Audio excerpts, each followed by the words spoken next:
सरस्वती ओम ब्रह्मदेवाय नमो नमः।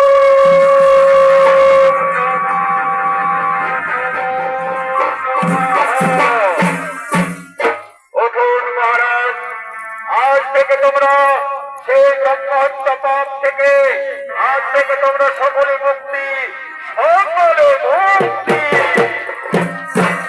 বলুন বলুন রত্নেশ্বর রাবণ, সেই পাপ থেকে আপনি আমাদেরকে মুক্তি করেছেন, সেই সেই পাপের থেকে আপনি কি দক্ষিণা চান, কি দক্ষিণা চান?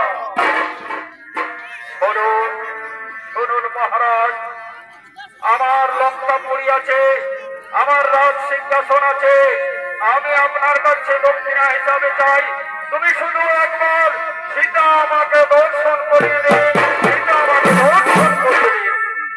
যাও লঙ্কেশ্বর রাবণ, ওইখানে আমার সীতামা আছে, তাকে তুমি দর্শন করো, তাকে তুমি দর্শন করো।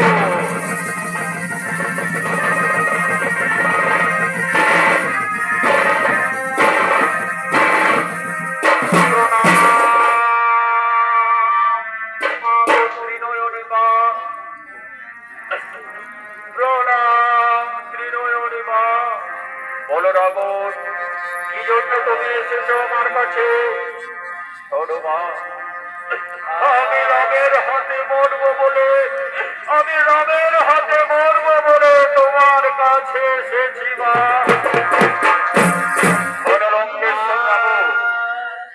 আমার কৃপা পেলে হবে না, আমার স্বামীর কাছে যাও, তুমি আমার স্বামীর কাছে যাও।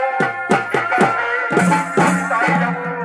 যাও যাও লঙ্কেশ্বর রাবণ, ওখানে আমার স্বামী আছে, তুমি যাও, তার কৃপা পেলেই তুমি মুক্তি পাবে।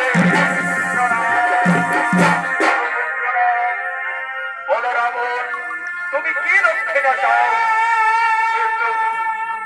আমি কিছু দক্ষিণা চাই না প্রভু, আমি তোমার হাতে মরবো বলে এসেছি প্রভু, আমি তোমার হাতে মরবো বলে এসেছি।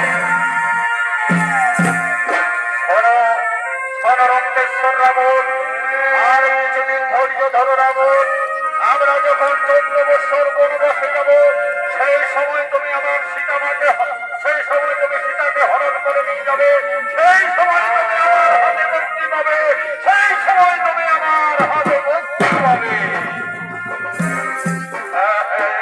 তাই হবে।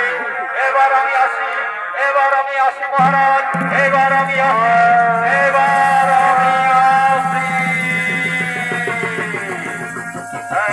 চলো চলো, আমরা সেই রাজপ্রাসাদে ফিরে যাই, আমরা সেই